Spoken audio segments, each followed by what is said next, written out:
저는 올해 상반기가 끝나고 나서 한국 영화 발전에 정말 큰 역할을 한 3명의 배우가 있다고 보거든요. 네. 그 중에 첫 번째가 네, 안녕하세요. 네, 안녕하세요. 자파 없는 이하고. 네, 유피디입니다. 네, 반갑습니다. 반갑습니다.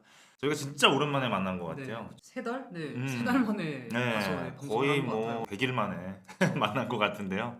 진짜 오랜만에 또 방송을 한 것 같습니다. 네. 그동안 어떻게 지내셨나요? 네. 저는 일 좀 하고 네, 정신이 영화를 없었군요. 네, 네. 좀 정신도 없었고 영화를 그만큼 많이 못 봤어요. 아, 지금까지. 인사이드 아웃도 아직 못 보셨다는 말이 있던데. 네, 맞아요. 오늘 조금 얘기를 네. 좀 하려고 했는데 네. 아직 못 봤어요. 거의 3주차인가 4주차인가 그러잖아요. 네, 근데 그쵸. 아직도 못 봤어요. 아, 전 그럼, 반대로 네. 오히려 영화를 너무 많이 봤거든요. 네. 잠깐 들은 것만 하더라도 네. 넘쳐나더라고요. 네, 영화가. 그렇죠. 네, 대신에 그만큼 자는 시간을 줄여가면서 봤기 때문에 좀 많이 피곤하긴 합니다.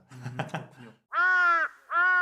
그러면 본격적으로 한번 이야기를 시작해 보도록 하겠습니다. 첫 번째로 개봉작 소식. 네, 네, 한 주의 시작이죠. 7월 딱 첫째 주잖아요. 그렇죠. 저희가 이제 딱 네. 2024년이 절반이 딱 정확하게 끝났잖아요. 네네. 7월 첫째 주인데 7월 첫째 주부터 이제 개봉작 소식을 알려드리도록 하겠습니다. 네. 첫 번째 소개할 영화는 탈주. 네. 이번에 개봉을 했죠. 기대받는 영화기도 하죠. 네. 유명한 배우들이 나오기도 하고 한국 영화 중에서는 이 정도면 꽤 규모가 큰 정도잖아요. 그래서 많이 좀 주목을 받고 있지 않나라는 생각이 듭니다. 예, 맞습니다. 저는 이 전에 개봉했던 뭐 하이제킹이라던가 네. 뭐 핸섬 가이즈보다 이 영화를 더 기대를 많이 했어요. 사람들은 오히려 좀 기대가 좀 덜했을 수가 있거든요, 탈주가. 근데 왜 기대를 했냐면은 이 영화의 감독님이 이종필 감독님이세요. 그래서 이종필 감독님 잘 모르시는 분들이 막 그런 얘기도 하거든요. 이 감독 뭐 전국 노래자랑이랑 도리화가 만든 그 망작 만든 감독 네. 아니야? 이 감독이 뭐 그렇게 대단해? 이렇게 말씀하시는 분들도 있는데 이 감독 대단하다고 생각합니다, 저는. 왜냐면은 삼진그룹 영어 토익반이라는 영화가 네, 그 있었고 영화 있죠. 네, 그 영화 괜찮았고요. 그리고 그 이후에 만든 그 박하경 여행기라는 웨이브 시리즈물이 하나 네, 있어요. 드라마도 연출을 했었죠. 이번에. 네, 그렇죠. 심지어 박하경 여행기 이전에 찍었던 게 바로 탈주거든요. 네. 근데 코로나 이후로 개봉이 밀려가지고 이제 개봉을 하게 된 건데 네.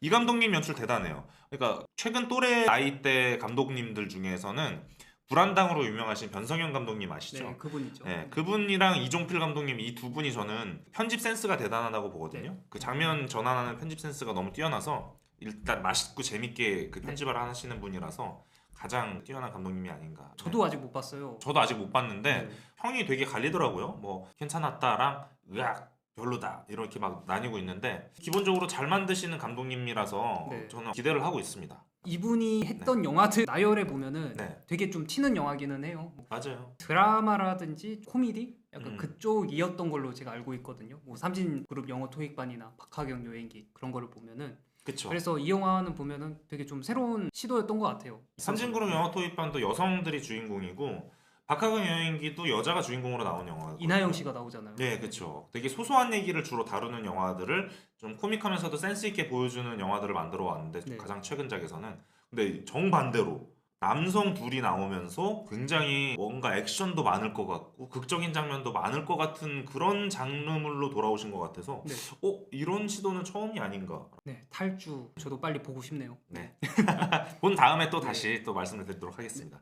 그 다음에는 독립 예술 영화예요. 이제 퍼펙트 데이즈라는 음. 영화가 7월 3일 날 개봉을 했는데 네. 이 영화를 간단하게 설명을 해드리면은 이 영화가 기대를 하는 이유가 미국 아카데미 시상식에서 국제 장편 영화상 후보에 오른 영화예요. 일본 맞습니다. 영화인데 그래서 좀 주목을 받고 있는 게 있죠. 네, 실제로 이 영화가 아카데미 국제 장편영화상 출품할 때 그때 당시 출품할 목록 중에 네. 여러분들이 좋아하시는 고레에다 히로카즈 감독의 괴물이라는 영화도 있었거든요. 근데 그 영화를 제끼고 이 퍼펙트 데이즈가 출품이 된 거예요. 그래서 괴물이라는 영화를 출품했으면 오히려 더 수상 가능성이 더 높지 않았을까라고 하실 수도 있는데 그 제 지인분들 중에 이 영화를 먼저 보고 오신 분이 네. 있는데 아카데미 본 영화 중에 가장 좋았다고 하실 정도거든요. 그래서 뭐가 그렇게 좋을까라는 생각이 들면서도 한편으로는 그때 당시에는 존 오브 인터레스트가 아직 개봉을 안 한 상태라 그거 아직 안 보셔서 그런 말 하신 거 아닐까 이런 생각도 들었는데 어쨌든 작품이 좋다는 얘기는 확실한 거니까요. 저도 그래서 기대를 많이 하고 있습니다. 네. 아무래도 한국에서는 조금 네. 소식이 좀 늦잖아요. 그쵸? 개봉 소식이. 네, 그래서 아무래도. 안타깝지만 늦어져서 이렇게 음. 영화를 보고 그때서야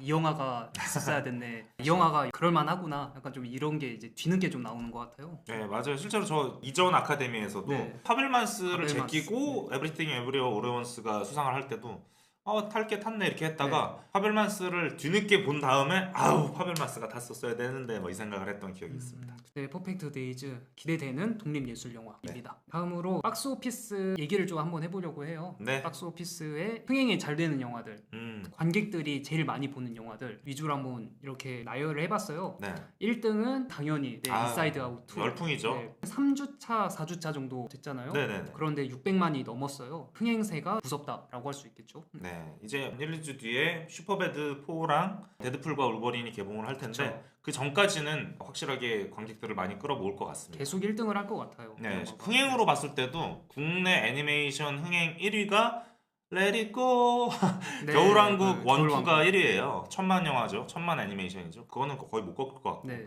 1, 2위고 3위가 엘리멘탈이거든요. 근데 이 현재 흥행 추세로만 봤을 때는 엘리멘탈 정도는 이길 수 있을 것 같아요. 그래서 국내 애니메이션 흥행 3위는 기록하고 마감을 하지 않을까라는 생각이 듭니다. 그쵸, 이 영화도 픽사 영화잖아요. 다. 그쵸. 픽사 영화고 엘리멘탈이 그렇게까지 한국에서 잘 될 줄은 몰랐거든요. 네, 한편으로 전 그 생각도 들거든요. 예전에는 그거 아세요? 예전에는 픽사 영화가 흥행이 안 됐어요. 그랬었죠. 드림웍스라던가 이런 애니메이션들이 디즈니가 디즈니가 더 잘 됐었는데 어느 순간 픽사가 흥행이 더 잘 되는 게 신기한 게 완성도가 뛰어나면 오히려 흥행이 안 되거든요. 근데 완성도가 좀 덜하더라도 대중적이다. 네. 그러면 흥행이 더 잘 된 경우가 많았어요. 그렇기 때문에 드림웍스라던가 디즈니가 흥행이 더 잘 됐었는데 지금은 조금 바뀐 것 같아요. 애니메이션에 대한 관객의 눈이 좀 까다로워진 것 같아요. 그렇기 때문에 오히려 픽사 영화가 더 잘 되는 게 아닌가. 애니메이션도 사실 이제 관객층이 아이들만 노리는 게 아니고 성인층도 이제 노리는 때가 됐잖아요. 그렇죠. 어느 정도 애니메이션도 작품성을 요구하는 때가 이제 온 것 같아요. 그러다 맞아요. 보니까 요새 유행하는 네. 말 중에 하나가 또 어른이들. 그쵸. 어린이, 어른 합성어인 어른이들이라는 말이 있거든요. 네. 그래서 아마 그런 어른이들을 타겟으로 정한 게 주요하지 않았나. 성인 관객들도 사로잡는 애니메이션이 아무래도 픽사 같아요. 네, 픽사가 가장 스토리텔링을 잘하잖아요. 그렇죠. 감동을 정말 잘 주기로 유명한 제작사인데 설정 디테일도 뛰어나고요. 그렇죠. 인사이드 아웃 2는 아무래도 1편에 빚을 많이 졌죠. 왜냐면 1편을 정말 좋게 본 사람들이 많잖아요. 물론 네네네. 지금은 그 1편보다 흥행이 지금 잘 되고 있는 상황인데 그렇죠. 그 1편도 그때 당시에는 이제 픽사가 여전히 완성도는 뛰어난데 관객은 많이 안 뜨는 추세였었고요. 근데 그 와중에서도 픽사 흥행 역대 1위가 인사이드 아웃이거든요. 그렇기 때문에 그 속편이 더 잘 된 영향도 있지 않을까. 인사이드 아웃 2가 과연 몇백만까지 갈지 혹은 천만까지 갈지 네. 천만까지 갈까요? 갔으면 좋겠는데 저는 네. 못 갈 것 같은 거는 슈퍼배드 그냥 미니언즈에 대한 그 어른이들이 되게 좋아하는 것도 있고 그리고 데드풀과 울버린은 거의 워낙에, 사실상 네. 전 국민이 다 기대를 하고 있거든요. 아마 올해 개봉작 중에 기대작 1위를 꼽으면 그쵸, 다 그쵸. 그 영화를 꼽으실 정도라서 아마 천만까지는 어렵고 한 물론 그 영화가 800 좀 정도? 청불이라는 그 벽이 있기는 한데 네. 그래도 좀 많이 볼 것 같아요. 네. 아무래도 기대작이다 보니까 그리고 거기에 더해서 뒤에 네. 한국 영화들이 이제 막 쏟아지잖아요. 네, 그래서 그쵸. 네. 그거를 고려하면은 여기서 더 잘 될 수는 있겠지만 천만까지는 좀 힘들 것 같다라는 생각이 저도 들긴 하네요. 네. 탈주는 뭐 네. 아까 저희가 얘기를 했었고 핸섬 가이즈라는 영화가 3위 정도로 지금 나와요. 이 영화도 평이 꽤 괜찮더라고요. 반응이 괜찮아요. 괜찮아요. 네, 반응이 네. 너무 좋고 제 주변에서도 이 영화 너무 좋다 환장하시는 분들 너무 많은데 네. 너무 반응이 좋거든요. 근데 제 개인적으로는 좀 아쉬운 면이 좀 있어요. 왜냐면은 홍보 마케팅에 있어서 성공한 부분이 있는 것 같아요. 일부러 막 네. 자극적으로 이슈적으로 바보처럼 그려놨거든요. 저 이성민 배우랑 이희진 배우랑. 근데 개인적으로는 저는 초반 부분이 마음에 안 드는 이유 중에 하나가 그게 있어요. 초반에 한 5번인가 정도 반복하는 것 중에 하나가 두 배우가 이런 말을 해요. 우리 되게 잘생겼는데 왜 사람들이 몰라주지? 우리 되게 잘생기지 않았냐? 하면서 그걸로 웃음을 유발을 시키는데 이게 안 웃겨요. 제 입장에서는. 왜냐면은 왜 안 웃기냐면은 이성민 배우랑 이희준 네. 배우 외모가 되게 일부러 헤어스타일도 그렇고 이 얼굴에 시커멓게 막 하고 하긴 해요. 표정도 일부러 일그러진 표정을 짓고 그럼에도 그렇게 안 못생겼거든요. 배우들이잖아요. 멤버들 네. 그래가지고 그래서 그걸 아무리 강조를 해도 그러면은 제작진들이나 네. 영화 관계자들은 웃겨요. 왜냐면은 알잖아요. 이희준 배우랑 이성민 배우를 알잖아요. 근데 저 아시는 분이 전혀 생뚱맞은 모습을 보여주니까 그 자체가 재밌으시겠죠. 네. 제작진이나 관계자분들은. 근데 관객 입장에서는 그렇게 안 보이거든요. 그렇기 때문에 별로 안 웃겨요.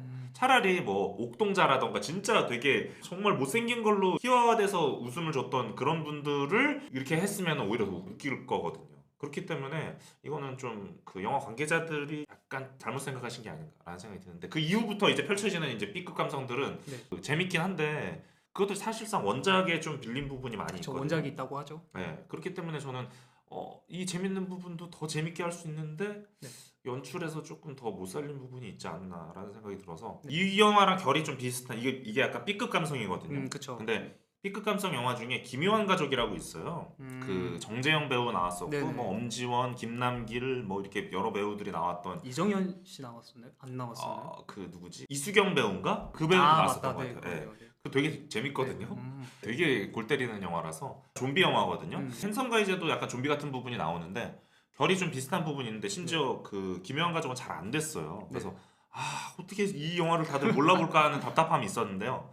그래서 매니아들은 좀 알아보는 게 있었는데 저는 핸섬 가이제 재밌게 보셨다면은 김요한 가족 보시는 걸 기묘한 추천드립니다. 가족이요. 약간 그 뭐 새벽의 황당한 저주 그런 느낌의 영화일까요? 좀? 예, 맞아요. 그런 느낌의 영화고요. 음. 핸섬 가이즈 이거 원작이 청불인데 네. 핸섬 가이즈는 흥행을 위해서 조금 순화시킨 부분도 있어요. 네. 그래서 그렇다고 하죠. 이 영화를 재밌게 보신 분들도 좀 더 나가지 하시는 분들도 있거든요.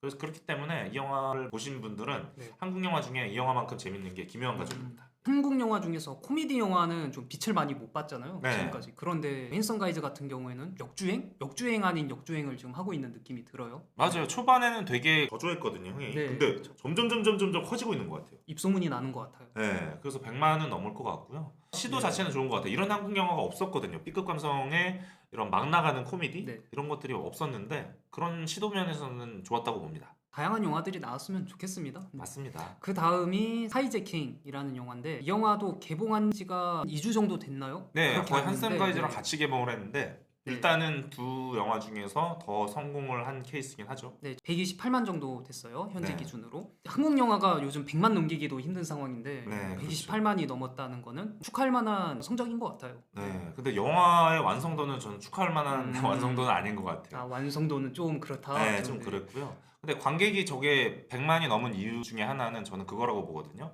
실화.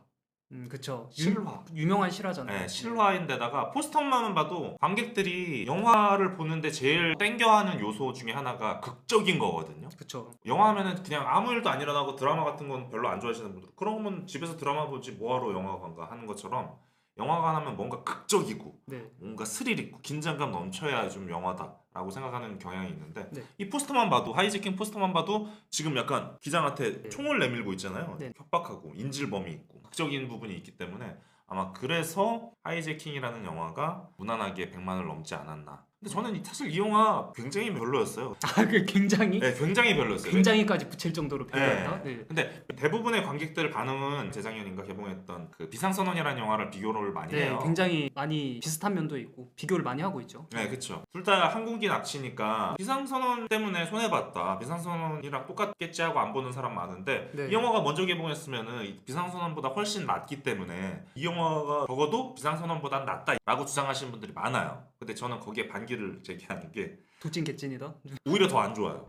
그래요? 더 안 좋다고 말할 수 있는 거는 비상선언보다 이 영화가 더 낫다고 말하시는 분들은 네. 아마 그것 때문일 거예요. 중반부에 영화가 갑자기 확 바뀌거든요. 비상선언은 그 확 바뀌는 부분이 개연성이 너무 떨어지고 뜨악하게 될 정도로 별로라서 하이제킹은 그 정도로 꺾이진 않기 때문에 네. 무난하기 때문에 더 낫다라고 하시는데 거기에 반기를 제기하는 게 비상선언이 그 꺾이기 전까지만 해도 저는 비슷한 시기에 개봉했던 헌트보다도 좋았어요. 비상선언이라는 영화가 그 꺾이기 전 상황까지는. 근데 그 꺾인 다음부터는 당연히 무너져 내리긴 했죠. 근데 저는 영화는 연출을 좀 더 중요시하기 때문에 기본적으로 연출을 할 줄 알아요. 비상선언은. 근데 후반부가 무너진 거는 감독의 선택 잘못이라고 봤는데 어쨌든 하이제킹은 연출 자체가 별로거든요. 이 영화가 물론 정치적인 부분도 있어서 그 부분도 별로긴 한데 그걸 빼더라도 제가 하이제킹에 대한 영화 평을 그렇게 적었어요. 서스펜스를 할 줄 모르는 사람이 서스펜스를 할 때 남은 시간을 견뎌야 하는 건 영화 속 승객뿐만이 아니다. 이렇게 적었거든요. 왜 그렇게 적었냐면 서스펜스를 너무 못 살려요. 그러니까 범인이 이렇게 막 하고 있을 때 몰래 이렇게 막 어떻게 해서든 빠져나가려고 막 수수는 부분이 그게 긴장감이 안 느껴지거든요. 네. 그런 부분들이 시간 싸움인데 그거를 긴박감 있게 살려야 되는데 범인이 말하고 있는 동안 술술술술술술 다 말하고 그 사이 말하고 있는 중간에 빨리빨리 뭔가를 해야 되는데 술술술술 하고 있는 동안에 이 빨리빨리 뭔가 하고 있는 걸 안 보여줘요. 그다음에 범인이 할 말 다 하고 그다음에 이제 뭔가를 하려고 하고 네. 있으면 이제 범인이 달려와서 너 지금 뭐 하려는 거야 하니까 긴장감이 하나도 안 느껴지죠. 네, 그런 부분들을 연출이 살려줘야 되는데 연출이 못 살리고 많이 아쉽게 느껴졌어요. 그래서 저도 하이제킹을 봤는데 네. 여기에서 좀 아쉬웠던 게 긴박한 상황 그리고 거기에 더해서 좀 액션을 좀 기대를 하잖아요. 네. 액션 같은 것도 사실 보면은 물론 밀폐된 공간이잖아요. 네. 밀폐된 공간이라서 네. 액션을 구현할 수 있는 게 한정돼 있는 건 알겠는데 다양하게 긴장감 있게 좀 다채롭게 좀 그릴 수 있지 않을까라는 네. 좀 아쉬움이 좀 남아요. 해외 영화라든지 그런 영화들을 보면은 밀폐된 상황인데도 다양하게 긴박감 있게 그리는 경우가 많잖아요. 네. 근데 이 영화도 좀 그런 게 있었으면 어땠을까? 촬영이라든지 액션 동선이라든지 그게 좀 다양했으면 좋겠다라는 좀 아쉬움이 남기는 했었죠. 네. 그리고 빌런으로 나오시는 여진구 배우 연기도 네. 여진구라는 바른 청년 이미지가 있는데 빌런 역할을 맡았다. 오, 파격! 충격! 그래서 연기 너무 좋다라고 이렇게 생각하시는 분들도 있을 텐데 저는 너무 이렇게 허술해도 되나 범인이? 범인이 최대한 철저하게 이렇게 감시를 네. 해야 사람들이 어떻게 빈틈이 안 생기고 해야 되는데 그냥 본인이 대사를 치고 있는데도 허술한 게 다 보여서 저러고 있으면 당연히 뒤통수를 하나 때리거나 아니면 뭐 이렇게 막 겁박하거나 이렇게 할 수 있을 것 같은데 아무도 그 생각을 안 하고 그냥 그걸 바라만 보고 있네라는 생각이 네. 들 정도로 너무 허술한 부분이 있어서 그 부분도 좀 아쉽게 느껴졌어요. 하이제킹은 재밌게 본 사람들은 되게 재밌다고 많이 음. 얘기를 하죠. 그쵸? 그런데 네. 저도 이 영화를 보면서 요즘에 나온 한국 영화들이랑 비교를 했을 때는 그래도 주목할 만한 성과는 있다고 생각을 해요. 그런데 한편으로는 조금 찝찝함이 좀 남기는 했거든요. 왜냐면은 이 영화는 사실 비행기 안에서 긴박한 상황을 다루고 있잖아요. 네. 그런데 이상하게 플래시백으로 과거를 자주 보여주더라고요. 아. 근데 그 과거를 보여주는 게 하정우의 과거도 있지만은 여진구 캐릭터의 그 과거를 주로 좀 많이 보여줘요. 네. 그러니까 왜 이 인물이 이런 범죄를 저지를 수밖에 없었는지 그걸 설명을 하려다 보니까 플래시백을 좀 자주 쓰고 있거든요. 근데 그거를 보면서 찝찝함이 느꼈던 게 이 영화가 아무래도 실화를 바탕으로 하고 있잖아요. 실제로 항공기에 평범한 시민들을 북한으로 강제로 데려가려고 했던 불온한 생각을 가지고 있던 범인이 분명히 있었는데 아무래도 그 실화를 다루다 보니까 좀 거울처럼 그거를 좀 반영할 수밖에 없잖아요. 연상이 될 수밖에 없는데 그런 인물의 동기를 설명을 한다라는 점에서 그래도 괜찮나? 좀 정치적으로나 윤리적인 우려점이 있는 거는 사실이었죠. 보면서도 재미는 있었는데 한편으로는 마음 한켠이 좀 불편했던 그런 경험이 좀 있었던 것 같아요. 네. 맞습니다. 정확하게 지적을 해주셨고요. 심지어 그 부분을 매블쇼라던가 방송에서 나온 거에서는 오히려 좋게 평가를 하시더라고요. 네, 그런 경우도 왜냐면은 있죠. 빌런한테 그냥 무조건 악마화 시키는 게 아니라 네. 빌런한테도 그런 입체적인 면이 있다. 그러니까 저 사람을 관객 입장에서 미워해야 되나 좋아해야 되나 헷갈리게 만드는 그런 입체적인 부분이 좋았다라고 말씀을 하시는데 네. 방금 유피디님이 말씀하신 것처럼 저도 반대 입장이거든요. 왜냐면은 그게 어떻게 보면 선동으로 느껴질 수가 있어요. 범인을 미화시킨다고 위험할 해야 되나? 수도 있죠. 네. 네. 왜냐면은 그런 사상적인 부분을 강제로 이렇게 억울한다는 식으로 몰아간다는 게 있기 때문에 그런 부분은 좀 위험할 수 있다고 보고 차라리 입체적인 부분을 내세울 거면은 다른 방식을 쓰는 게 더 좋지 않았을까. 물론 헐리우드에서도 실화기는 한데 네. 범죄를 저지른 사람의 내막이라든지 사정을 그리는 경우가 있기는 해요. 뭐 예를 들어서 캐치 미 이프 유 캔이라든지 그 영화도 실화를 배경으로 하고 사기꾼이잖아요. 네. 네, 근데 그 인물이 왜 그렇게 됐는지를 설명을 하는데 그 와중에도 이 인물이 하는 행동은 잘못된 거다라는 식의 그런 뉘앙스가 좀 깔려 있다고 생각을 하거든요. 그렇죠. 그런 네. 게 자연스럽게 드러나야 되는데 여진구 캐릭터 보면은 처음에는 무슨 공부도 되게 잘하는 것처럼 묘사를 하다가 갑자기 으아 하니까 너무 갑작스러운 거예요. 뭔가 그 동기부여라는 네. 측면에서 없고 그냥 보여주기식 그런 부분이 좀 많았던 것 같아요. 그래서 뭐 플래시백으로 과거를 보여준다기보다는 이 인물이 말로 간단하게 얘기하는 정도로만 그쳤어도 좋지 않았나? 그런 네. 생각이 들더라고요. 그리고 이 영화가 세게 얘기할게요. 후진 이유 중에 하나가 그것도 있어요. 다양한 승객들의 네. 모습을 보여주잖아요. 근데 그 이분법적인 논리로 좀 촌스럽다고 생각하는 것 중에 하나가 부자들은 아니면 사회적으로 훌륭한 직업을 가진 사람을 나쁜 사람으로 묘사를 하고 네. 하층민들 아니면 장애가 있으신 분들에 대한 사람들을 불쌍하게 그리거나 그런 연출을 하는 거는 저는 위험하고 촌스럽다고 보는데 중간에 그런 부분이 나옵니다.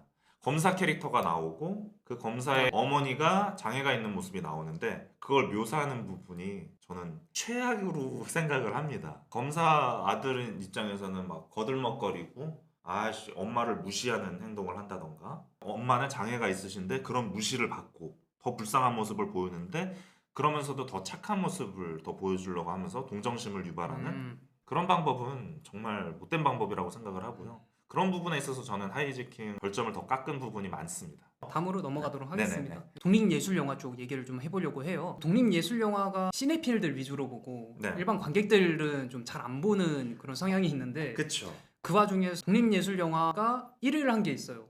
맞습니다. 네, 흥행 돌풍이라고도 할 수 있는 영화인데 네. 존 오브 인터레스트라는 영화예요. 네, 맞습니다. 이 영화는 진짜 돌풍이 맞고요. 네.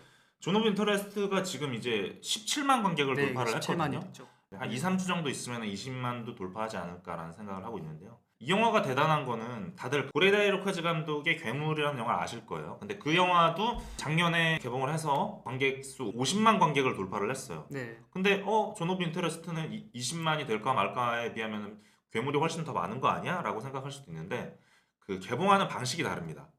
괴물 같은 경우에는 와이드 릴리즈, 상영관을 처음부터 크게 많이 잡고 개봉을 했고요.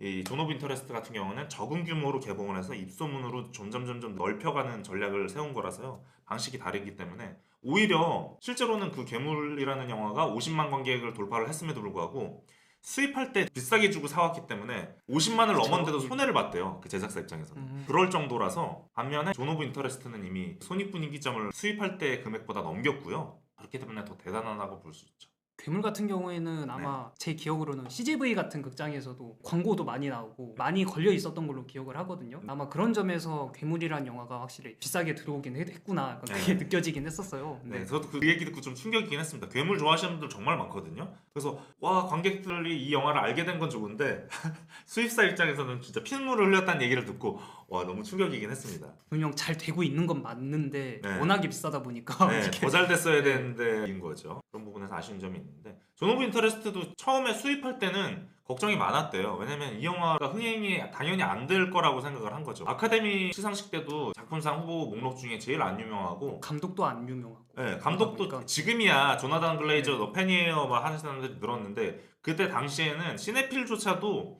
조나단 글레이저 별로 안 좋아해요. 왜냐면 존재 자체도 몰랐고 이 작품을 잘 안 만드는 거를 과작이라고 하거든요. 그쵸. 과작을 하시는 감독이기 때문에 작품 편수가 별로 안 돼요. 네. 작품을 잘 모르시는 분들도 많고 이 존 오브 인터레스트 바로 이전 작품이 언더 더 스킨이라는 언더 더 스킨. 영화거든요. 10년 전에 나왔죠 거의. 네, 그거 10년 전인데다가 그 영화도 굉장히 난해해서 시네필 사이에서도 조금 어려운 영화라고 할 정도로 네, 난해한 그렇죠. 영화예요. 일반 관객 입장에서 말할 것도 없고요. 근데 존 오브 인터레스트 같은 경우는 그거보다는 덜 난해한 영화고 좀 더 이해하기는 쉬운 영화라서 확실히 이 영화가 다루고 있는 소재나 주제는 명확하잖아요. 명확하죠. 네, 그러다 보니까 네. 전편보다는 접근할 수 있는 장벽이 좀 낮기는 하죠. 근데 그런 와중에도 일반 상업 영화나 대중 영화에서 볼 수 있는 연출 방식은 또 아니에요. 그러다 보니까 맞죠. 저도 이 영화는 시네필들만 보고 흥행은 좀 힘들겠다라고 생각을 했었거든요. 네.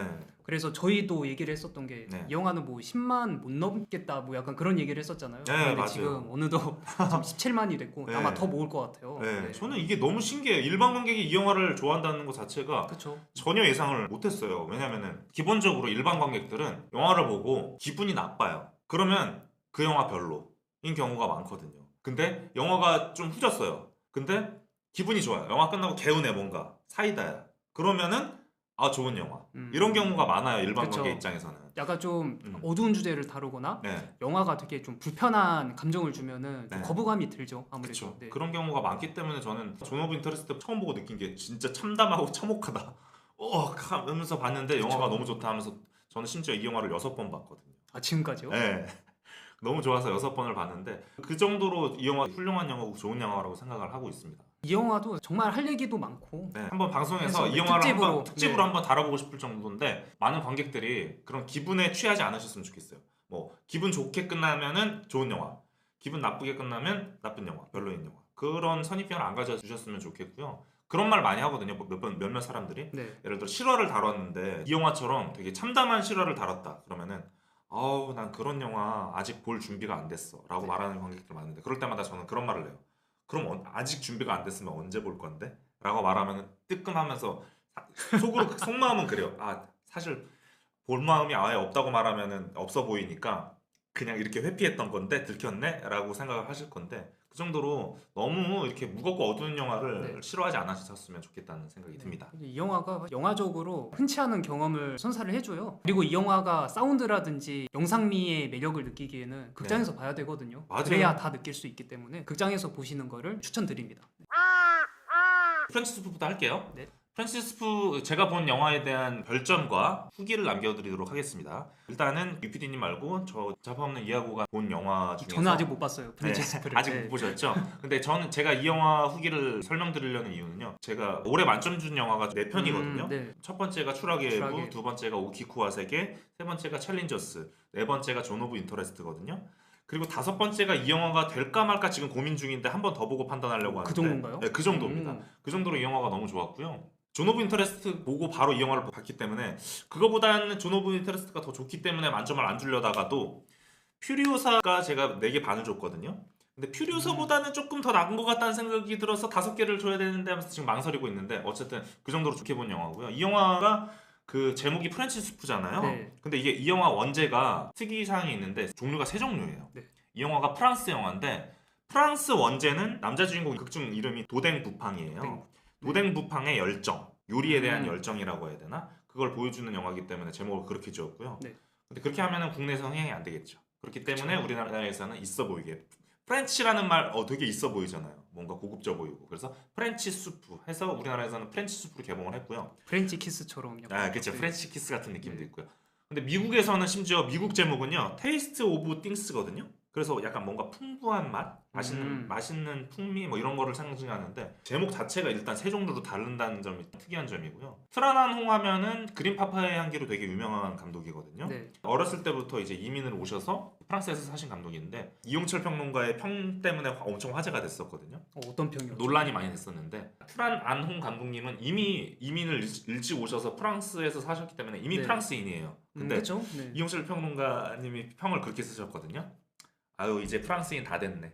별점은 몇 개 줬나요? 별점은 높게 주시긴 했는데 이제 프랑스인 다 됐네 뭐 이런 식으로 막 적어가지고 논란이 돼서 결국 삭제가 됐어요. 근데 그분 그거 아니에요? 네. 웅남이 네, 웅남이 한줄평 때도 그거. 네. 여기가 그렇게 만만했을까로 만만해 화제가 보이네. 됐다가 그렇게 남기셨고 심지어 마지막 정점으로 3단 콤보로 태풍클럽에 대한 평도 남기셨다가 또 삭제가 됐어요. 논란이 돼가지고 태풍클럽도 막 또 보길래 이게. 너의 췌장을 먹고 싶어라는 영화가 있는데 네, 그렇죠. 너의 췌장을 먹고 싶어 따위와는 차원이 다른 영화 뭐 이런 식으로 했다가 특정 영화를 비하하는 형식으로 나와가지고 또 삭제가 됐어요. 그래서 그 이후로 이제 활동을 잠시 중단하신 것 같은데 어쨌든 그걸로도 화제가 됐던 영화입니다. 이 영화 줄리엣 비노시랑 브누아 마지멜이 그 주인공으로 나오는데요. 이 특이점 중에 하나가 두 배우가 원래 부부였어요. 아, 그래요? 네, 실제로 부부였다가 오. 이미 이혼을 했어요. 근데 이 작품으로 다시 만난 거죠. 역시 서양식 마인드. 서양식 네, 유럽식 마인드. 네, 쿨하죠. 네, 그렇게 다시 만나서 심지어 이 영화 홍보 영상 보면은 네.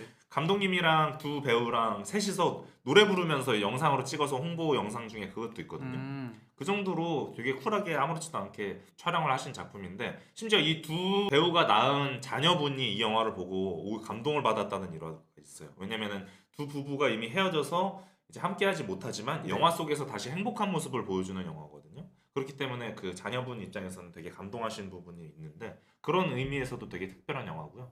제가 외부적인 얘기를 많이 했는데 이 영화가 그런 부분 때문에 좋은 게 아니라 진짜 완성도로도 너무 좋았고 그리고 이 영화가 어려운 영화도 아니에요.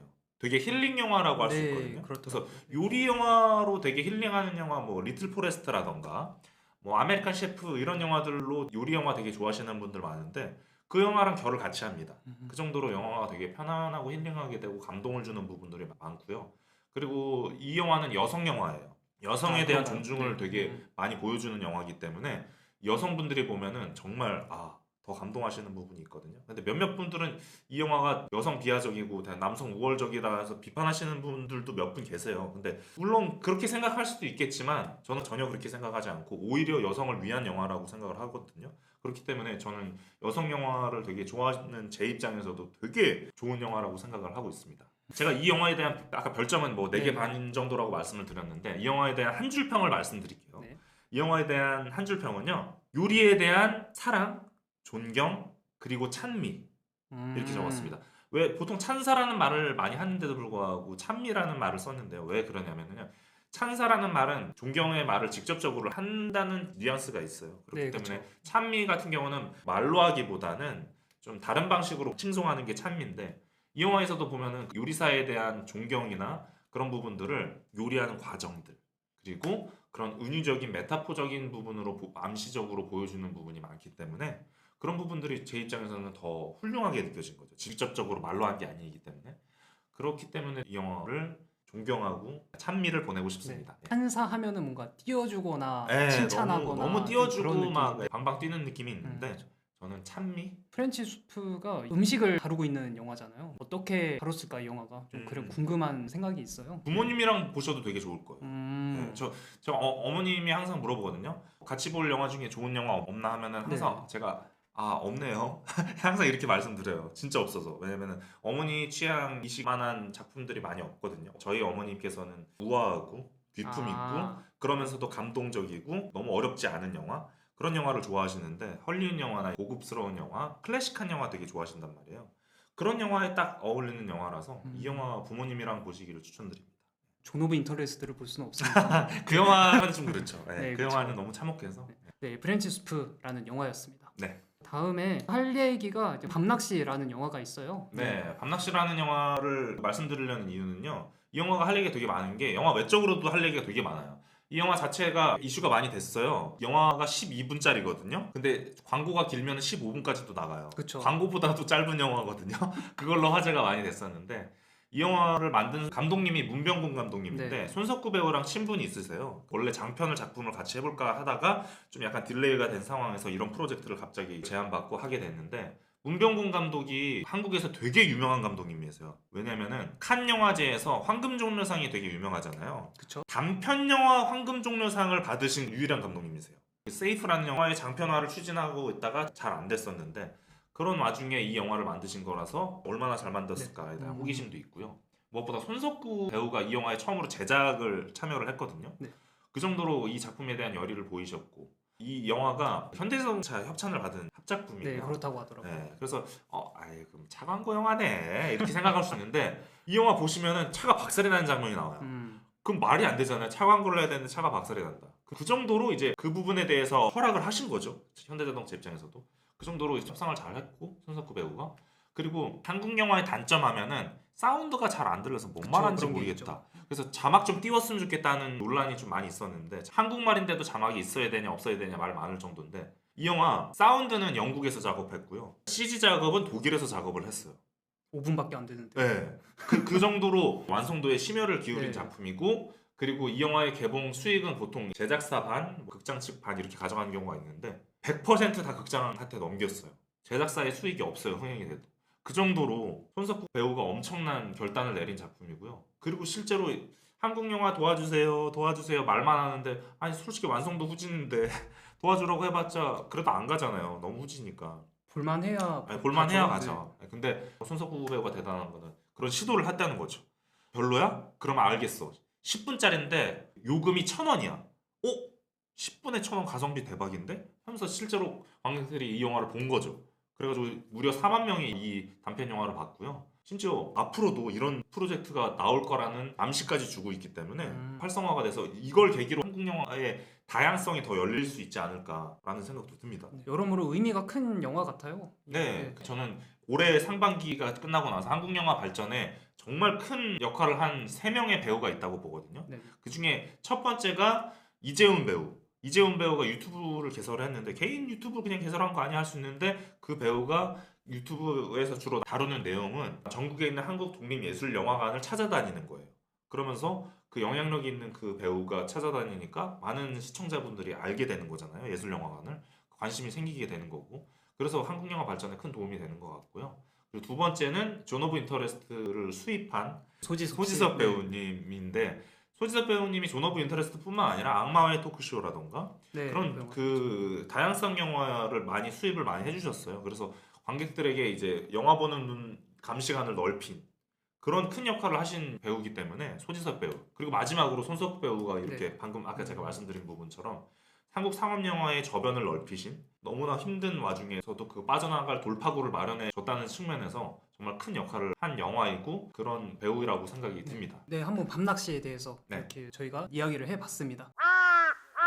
준비한 내용이 되게 많은데 네, 원래 네. 이거보다 더 준비하려고 했었는데 그 유피디님이 너무 많은 거 아닌가 해가지고 전 적을 것 같아서 했는데 역시나 너무 네. 많았군요. 오늘 준비한 것도 다 못했거든요. 네, 저희가. 그렇죠, 네. 그렇죠. 뭐 오늘 다 얘기 못한 거 그리고 뭐 더 추가로 얘기할 거는 언제가 될진 모르겠지만 그냥 다음 시간에 시간 맞춰서 또 한번 방송하도록 하겠습니다. 네, 알겠습니다. 오늘 한정된 시간 안에서 여러 가지 얘기를 저만 너무 네. 많이 말한 것 같아서 뭐 죄송스러운 마음도 있긴 한데 아 근데 영화 본 양이 더 많으세요. 그래가지고 어쩔 수가 없어요. 저는 오늘 어쩔 수 없이 듣는 입장에서 이렇게 한번 진행을 해봤는데 저도 다음에는 좀 영화 좀 챙겨 보고 오겠습니다. 네, 뭐 다음에는 또 유피디님도 말씀 많이 하시고 네. 저도 더 열심히 듣는 느낌으로 방송을 또 해보도록 하겠습니다. 오늘 또 시청해 주셔서 감사하고요. 다음 방송 때 또 하게 되면은 또 많은 시청 부탁드리도록 네, 하겠습니다. 또 머지않은데 또 찾아뵙겠습니다. 네, 감사합니다. 감사합니다.